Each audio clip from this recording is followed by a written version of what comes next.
জাতীয় নির্বাচনের তারিখ ও জুলাই ঘোষণাপত্রকে কেন্দ্র করে গোলটেবিল আলোচনা সভা আয়োজন করেছে বাংলাদেশ ক্রাইম রিপোর্টার্স কাউন্সিল।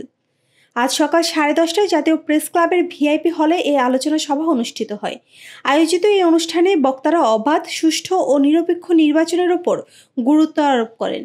প্রধান অতিথির বক্তব্যে বিএনপির চেয়ারপারসনের উপদেষ্টা জনাব জয়নাল আবদিন ফারুক বলেন, দেশে গণতন্ত্রকে পুনরুদ্ধার করতে হলে অবাধ ও নিরপেক্ষ নির্বাচনের কোনো বিকল্প নেই। তাই নির্বাচন নিয়ে আমি সন্তুষ্ট, তারিখটা দেন আরো সন্তুষ্ট, কিন্তু নির্বাচনের আগে যারা গণতন্ত্রকে হত্যা করেছে, নির্বাচনের নামে যে শব্দটিকে কবর থেকে উঠিয়ে লোকের দ্বারা ভোট দিয়ে যে কলঙ্ক সৃষ্টি করেছে, এইসব অফিসাররা যেন আগামী ফেব্রুয়ারি নির্বাচনে কোথাও দায়িত্ব না পায়, সেদিকে আপনাকে নজর রাখতে হবে। প্রধান আলোচক হিসেবে বক্তব্য রাখেন সুপ্রিম কোর্টের আইনজীবী ও সংবিধান বিশেষজ্ঞ ব্যারিস্টার আব্দুল্লাহ মামুন। তিনি বলেন, সংবিধান অনুযায়ী সকল দলের অংশগ্রহণে একটি অবাধ নির্বাচন নিশ্চিত করতে রাষ্ট্রকে কার্যকর ব্যবস্থা নিতে হবে। বিশেষ অতিথিদের মধ্যে বক্তব্য রাখেন বিএনপির জাতীয় নির্বাহী কমিটির সদস্য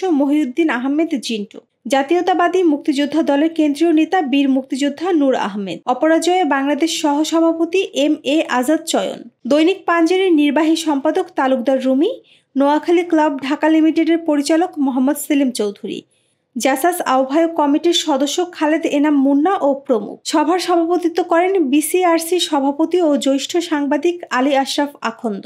তিনি বলেন, বস্তুনিষ্ঠ সংবাদ ও গঠনমূলক আলোচনা দেশ ও গণতন্ত্রের জন্য অপরিহার্য। আজকের আলোচনায় তার প্রমাণ।